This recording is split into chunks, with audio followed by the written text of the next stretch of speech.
Little Saru's life was at the beginning of an extraordinary journey.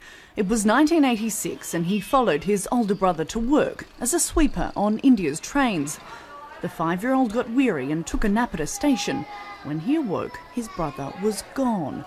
So Saru jumped on the next train hoping to find him. I ended up in Calcutta, and a person which is not even a metre in height to go into a place like that, it's it's extremely scary, and no mother would let their child go into a place like that. For weeks he sought help. Twice he almost drowned in the Ganges, and once he escaped from an unnerving man offering food and shelter. He found safety in an orphanage where an Australian family fell in love with him. In a matter of weeks, Saru had wandered from the village of Khandwa, found himself on the streets of India's third biggest city, and was now heading a world away to Hobart in Tasmania. It was a big thing for me to come to Australia because I still had images of my mother and, my brothers and stuff like that. 20 years passed, but Saru couldn't shake the memories, so he took to the internet. For 4 years he scoured Google Maps, tracing India's labyrinth of train lines from Calcutta.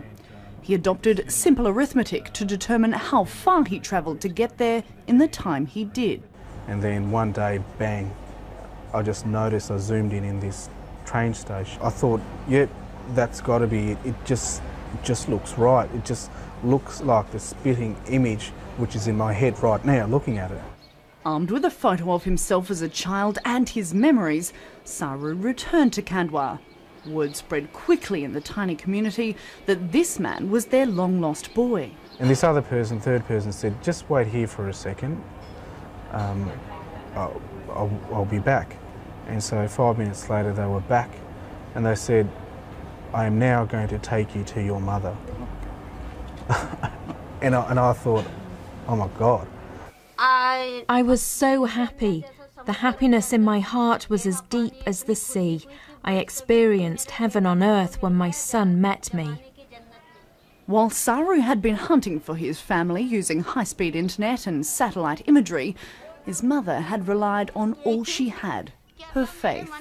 My only prayer was that God would fulfill my wish to meet my son before I die.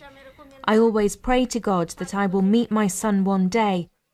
She says she's grateful for the life Saru's had in Australia. He says he'll return to her every year. Now he knows where to find her. Kimberly Sokov, BBC News.